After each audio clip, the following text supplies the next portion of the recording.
35 మంది ప్రయాణికులతో హైదరాబాద్ వెళ్తున్న Kaveri private travel bus మిర్యాలగూడలో అద్దంకి నార్కట్పల్లి హైవేపై నందిపాడు సమీపంలో అదుపు తప్పి రాళ్లకుప్పను ఢీకొట్టి బోల్తా పడింది. ఈ ఘటనలో 10 మంది ప్రయాణికులకు గాయాలు కాగా గాయపడిన ప్రయాణికులను మిర్యాలగూడ ఏరియా ఆసుపత్రికి తరలించారు. అతివేగం, డ్రైవర్ నిద్రమత్తులో డ్రైవ్ చేయడం ప్రమాదానికి గల కారణంగా ప్రయాణికులు తెలిపారు. అంటే బండికి బస్సుకి ఏమైంది? బస్సుకి ఏమైంది?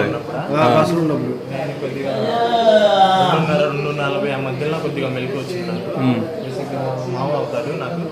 నేను లెగలేదు, కొద్దిగా పడుకొని ఉన్నాడు. నేను లేచి కూర్చున్నాను. ఒక జస్ట్ 2 మినిట్స్ అవుతుంది. జస్ట్ 2 మినిట్స్ 2 సెకండ్స్లోనే కొద్దిగా జరిగిపోయింది. ఏం జరిగింది? ఎగిరెగిరి పడినట్టు కనిపించింది. ఒకసారి గుద్దుకుంది, దమాన్ గుద్దుకుంది.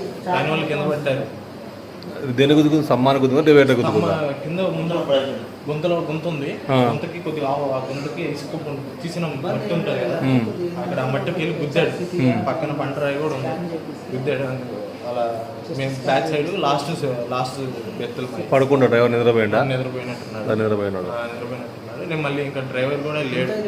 డ్రైవర్ లేడు అక్కడ. డ్రైవర్ ఎవరు చూసినా కానీ డ్రైవర్ లేడు. ఎంతమంది ప్యాసింజర్లు? ప్యాసింజర్ ఫుల్గా ఉన్నారు. అన్ని పరిస్థితులు.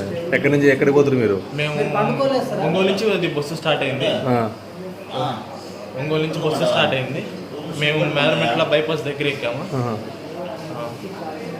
ఇంకా హైదరాబాద్ పోతారా మీరు? హైదరాబాద్ పోతున్నాం. హైదరాబాద్ జైంట్కి వెళ్ళాలి.